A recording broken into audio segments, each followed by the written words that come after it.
प्रेम से बोले सच्चे दरबार की। हमारे रोहित बाबू राजा सिंगर बहुत मीठा मीठा भजन आप लोग को सुनाए। आप लोग उनको एक बार ताली बजा के स्वागत कर दीजिए। और हमारे भैया लोग उनका साथ दिए। देखिए यहाँ गाना बजाना हो रहा है लेकिन सबका स्केल इधर उधर हो रहा है। इन लोग को भी टेंशन है, हम लोग को भी टेंशन है, फिर भी ये लोग भी टान रहे हैं हम लोग को। प्रेम से बोले सच्चे दरबार की। देखिए एगो भक्त बाटे माई के राह निहारता और का कहता, तरहिया निहारे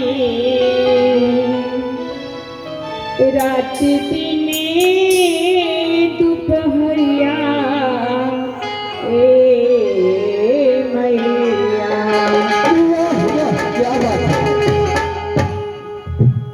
तरहिया निहारे रात दिने दोपहरिया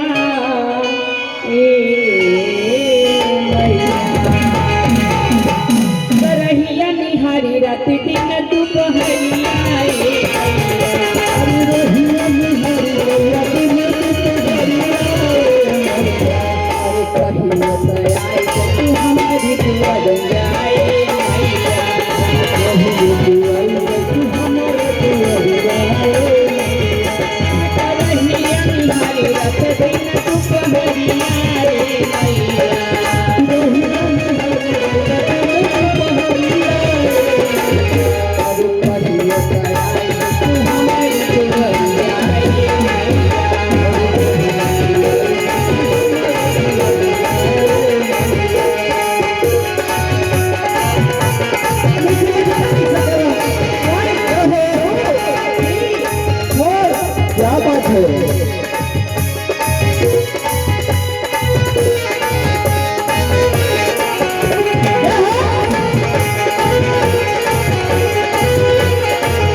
इतना सुंदर सुंदर रोहित बाबू भजन सुनात रहनी है, भाग जाता नहीं लोग भीड़ छोड़ के।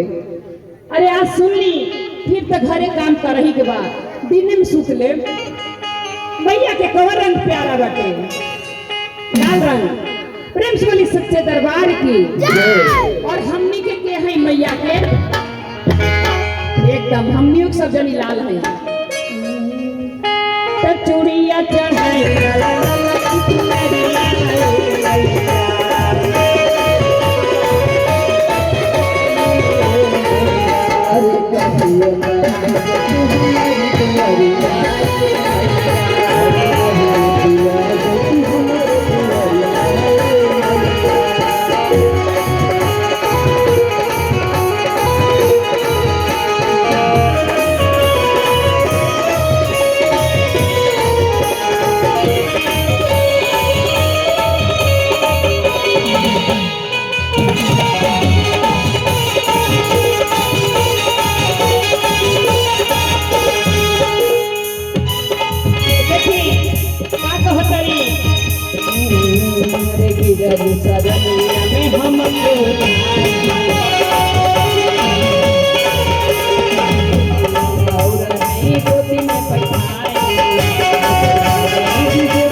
पानी हम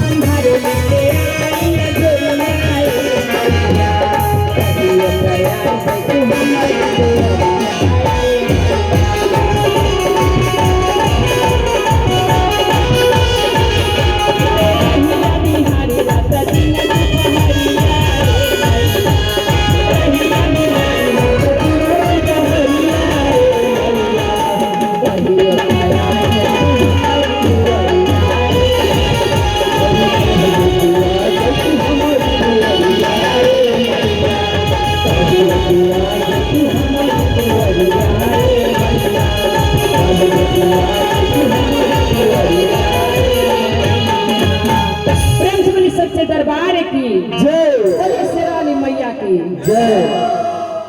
एगो भक्त मैया करती दवना मरुआ लगौले और का कहते जितने जन बनी एक जगह बैठ जाए ताकि अच्छा लगे, कुछ वहाँ कुछ वहाँ कुछ वहाँ।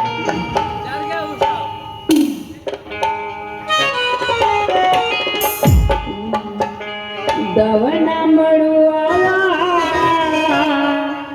रोपनिए मैया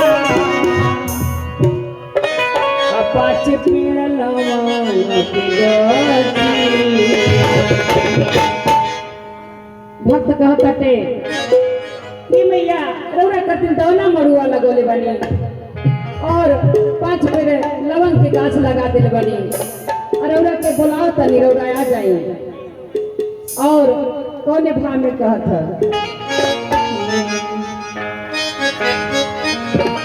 अरे दवना मरुआ रोपनी मैया 5 पेड़ लवन के दोनों बेरा हरे मैया ओही लवन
तिवारी गावे माई के भजना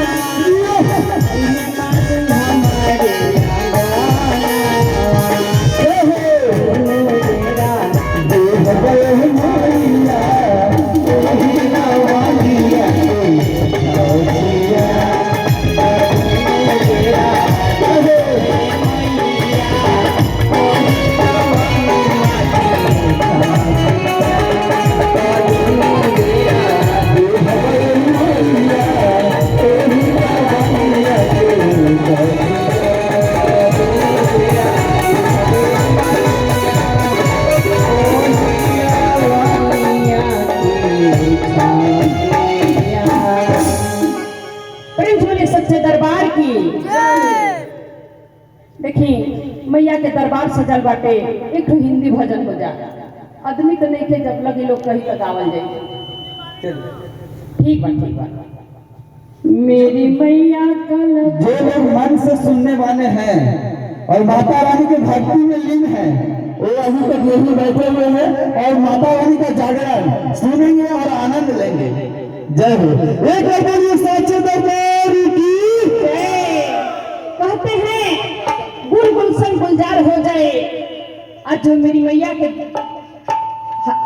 जागरण में मीठी मीठी ताली का साथ देकर और सबका मन बहलाए उनका बेड़ा पार हो जाए। प्रेम से बोले सच्चे दरबार की।